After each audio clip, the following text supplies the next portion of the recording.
We now arrive at a portion of the primary history of the Old Testament, which begins in Egypt and carries on into the time in the wilderness and ending just before the conquest of the land of Canaan. And this period is dominated by the figure of Moses. And his life we will briefly discuss in this video. Now, in the biblical text, the period is covered in the books of Exodus, Leviticus, Numbers, and Deuteronomy. And the primary theme during this time of Israel's history is, again, it's going to be dominated by this idea of covenant, but this time it's a covenant between God and the whole nation of Israel. In the previous video, we discussed the patriarchs, and we briefly discussed the concept of a covenant in that context.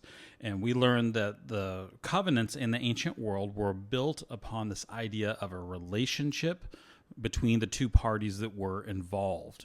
In the ancient Near East, that relationship is often framed around the idea how one king saved and rescued another king.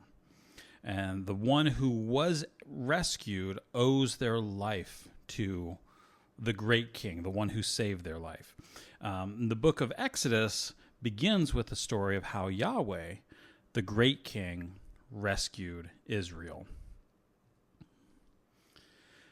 Now, in this section begins by explaining how the Israelites were enslaved in Egypt. And while they were there, there was a Pharaoh who came to power, and he began a policy to kill newborn Israelite boys. Moses was an Israelite who was born during that time, and in order to rescue him, his mother placed him in a basket and set him among the reeds in the Nile River. That basket was then discovered by Pharaoh's daughter, who took him in, raised him as a son. Very well-known story.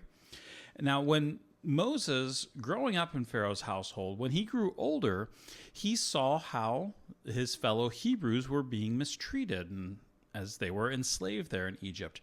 And in response, he killed one of the Egyptian taskmasters, committed murder. Now, Pharaoh then tried to kill Moses for his crime, and Moses had to flee then to Midian in response to that.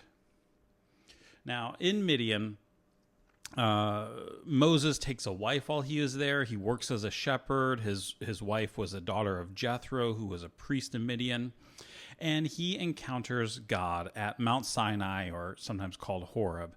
He encounters God, again, very famous story, and a bush that is burning, but it's not being consumed by the fire. And he is, at that point, he's commissioned by God to return to Egypt. He is going to encounter Pharaoh there, have a confrontation with Pharaoh, and God is instructing him to bring the Israelites back to Mount Sinai. God identifies himself to Moses. He makes the connection that he is the same God who is worshipped by Abraham, Isaac, and Jacob. He makes the connection back to the biblical patriarchs. Now, Moses returns to Egypt with the demand that he gives to Pharaoh to set the Israelites free. Now, Pharaoh refuses, and this results in God sending a series of plagues or signs through Moses. He gives these plagues or signs to Pharaoh. Now, each of these plagues were viewed as a display of how Yahweh, the God of Abraham, Isaac, and Jacob, was more powerful than the gods of Egypt. And after the 10th and final plague, which was the death of the firstborn son, which is providing sort of a mirror of what Pharaoh had done to the Israelites at the beginning of the book, was he was killing the sons of Israel. Now it's reversed on him, the death of the firstborn son. And the Israelites then, after that, are able to leave Egypt, miraculously crossing the Red Sea. And there's that whole famous story. And then finally coming to Mount Sinai, the same place where God had spoken to Moses through the burning bush.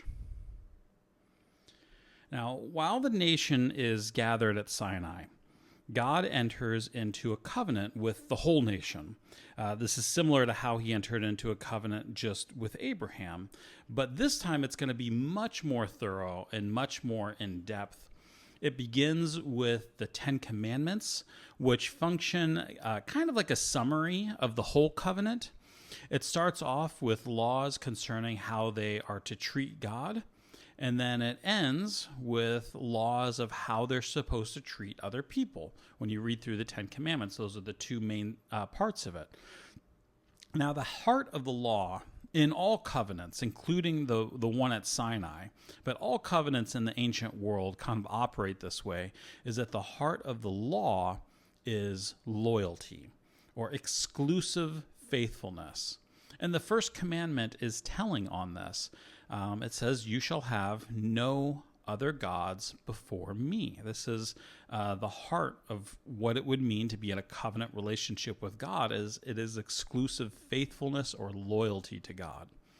Now, in total, there are 613 commandments found in Torah. This is according to Jewish tradition. I'll take the rabbi's word for it. 613 commandments, and these include detailed laws concerning sacrifice, purity laws and rituals, and all kinds of laws and rules for the nation to follow from that. Now, at Sinai, one of the things that we see is that God gives plans for the building of a tabernacle, or sometimes just called the tent of meeting. The tabernacle functions, it's like a portable temple. It was the place where God would dwell in the midst of his people. And the concept of God's presence in the midst of his people would become central to Israel's self-identity. They were the people for whom the God of Abraham, Isaac, and Jacob was dwelling in their midst. That was very central to how they conceived themselves. Now, the tabernacle was not just a single tent. It was actually a whole complex. It had an outer courtyard that included an altar, a place to wash, and for preparing sacrifices. And when you went into the central structure of the tabernacle, the tent of meeting, it was divided into two main sections. So when you enter in the first chamber, contain items like the altar of incense and the candelabra. And the second chamber was where the Ark of the Covenant was located. Now, the Ark was a box containing the tablets of the Ten Commandments, along with some other items that were very important. But it wasn't just a box. It was a symbol of God's presence in the midst of the nation of Israel, and actually sometimes more accurately conceived of as the footstool of God's throne, which was established in heaven. And the base of God's throne, the footstool of his throne, was there inside the Holy of Holies, which was in the midst of the nation of Israel. Again, symbolizing this idea that God is dwelling in the midst of his people of Israel. Now, at Sinai, God was calling the nation of Israel to be a kingdom of priests. He wanted them to represent him to the nations, and God's presence in their midst was a foreshadowing of what he desires for all people, that they would once again dwell in his presence. Now, after about 1 year, Israel finally leaves Mount Sinai. They head towards Canaan, which God had promised to Abraham, Isaac, and Jacob to be the home for this new nation. And the Israelites sent in 12 spies to go into the land. The majority of those spies, they go in, they come back and reported that the land was good, but that it would be impossible for them to invade. Only 2 of those spies, Joshua and Caleb, responded with faith that they would be successful. They could be confident they would be successful because God was with his people. He was dwelling in their midst.